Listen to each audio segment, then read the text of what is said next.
All right, y'all, it's Relationship Tuesday. I wanted to come on here and say a few things, as I think about relationships.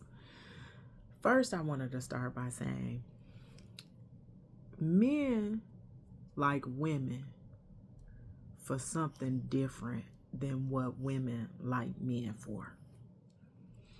Now, in today's society, they try to act like women want men for money.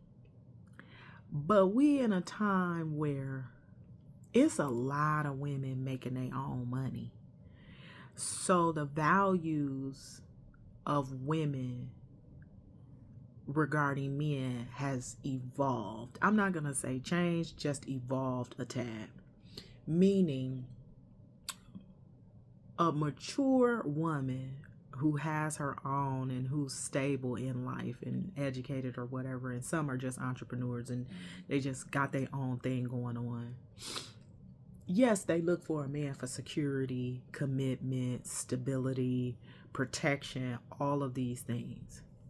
But men is looking for like, oh, I want this dime piece or I want this extravagant woman. So when guys see me out, they see that I'm with the baddest chick or whatever, right?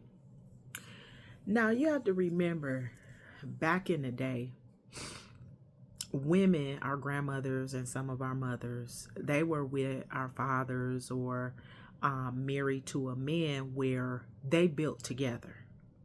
So you will hear a lot of people say like women date on potential and men date up. Now I'm going to tell you why this is somewhat true. Because women, when we see a man and we're into that man or that man holler at us and it's mutual, we're into him, he's into us, we like each other, that woman can actually see the potential in that man. So her expectations change. This man don't have to have all the money in the world. He don't have to be the richest guy. He don't have to always be buying her luxury bags and stuff like that. She actually likes the guy.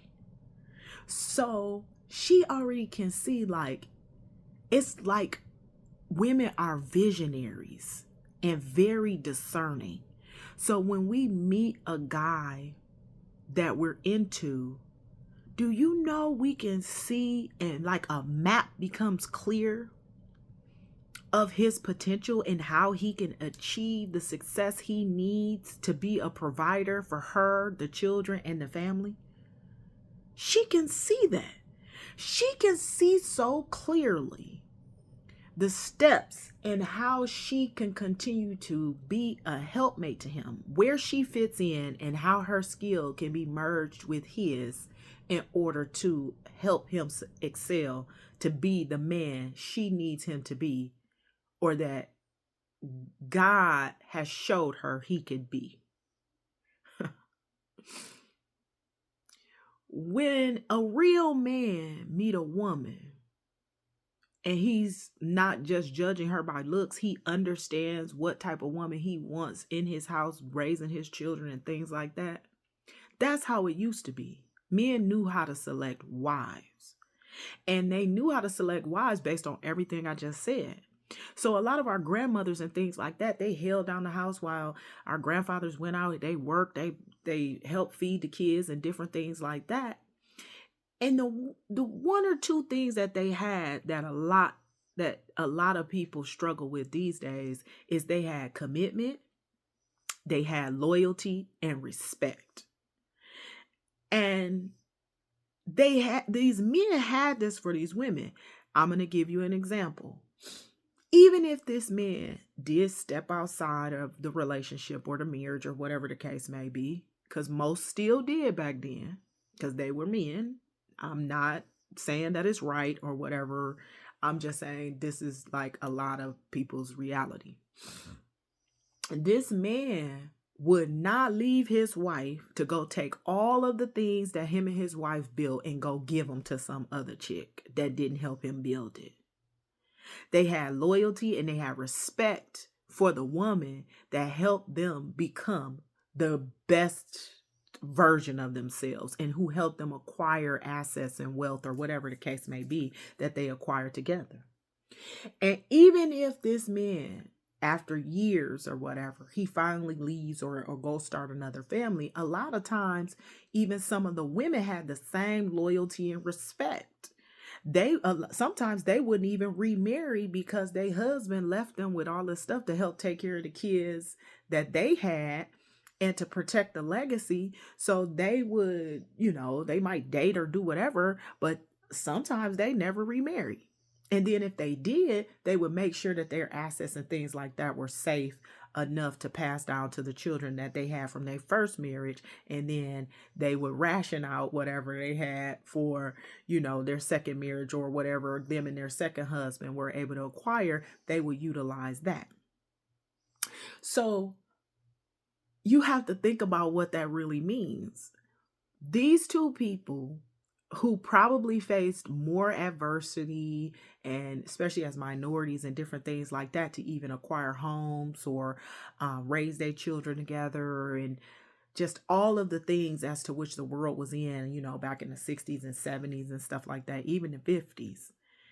As to where we are today and how much accessibility and the internet and the ease of use and the different capabilities that we have to make money, how much stronger we would be together if we had the same level of commitment, respect, and that mentality of loyalty to the person who's actually helping you succeed.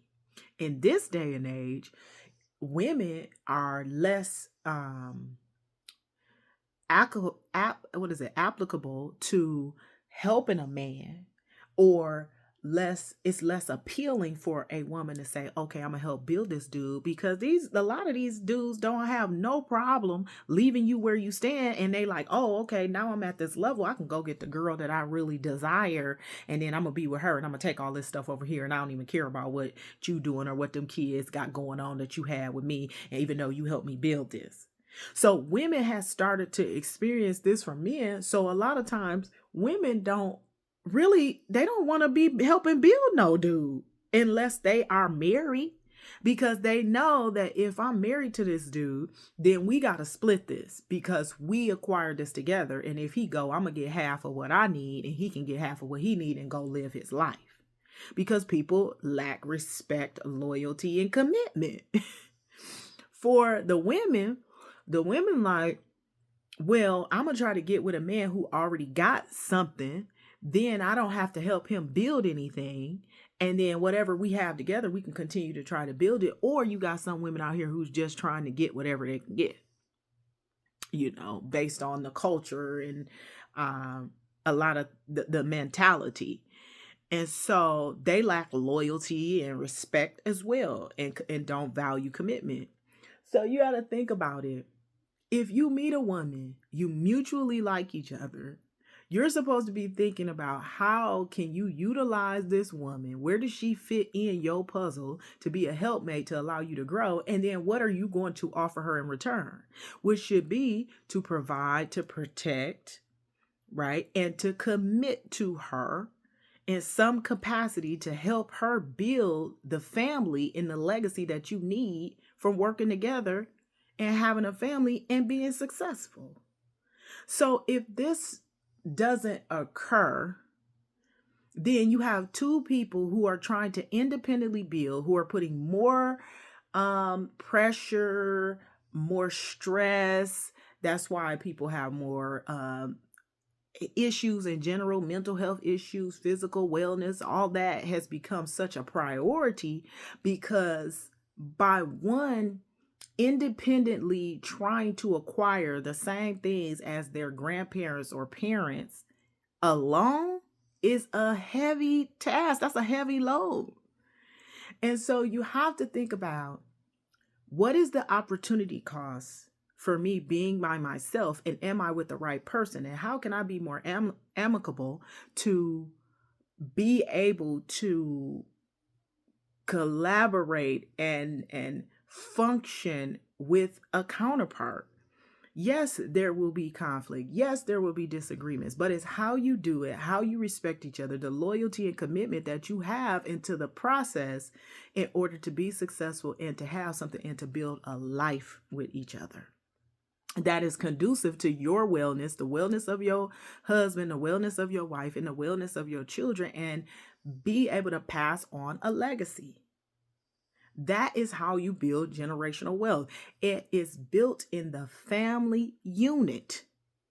Generational wealth or wealth in general is can be very difficult to build alone. It's not even meant to be done alone because of the support and the yin and the yang and how they are able to mesh with each other and how they have different skills and strengths and so on and so forth. So it's not about meeting a man with something because a woman who truly likes you or love you can already see your potential. You just have to be open enough and trust that you choosing the right woman for the right reasons. A lot of times back in the day, these men, sometimes you saw these men, you be like, I wonder how he got with her. And sometimes you see some of these women, you be like, I wonder how she got with him. Some of those relationships were questionable, especially when it was based off their looks. But they made pretty kids, they made it work, and a lot of them stayed married for 30, 40, 50 years. I mean, because it was based on Black people in general, because I'm Black, I'm speaking on that piece, trying to have something and trying to have a better life than they had. And they wanted to provide that to their children. And so they did what they had to do with the right person that was going to work with them to make that happen. Remember, God is love. Put God first, and no weapon formed against you shall prosper. Peace.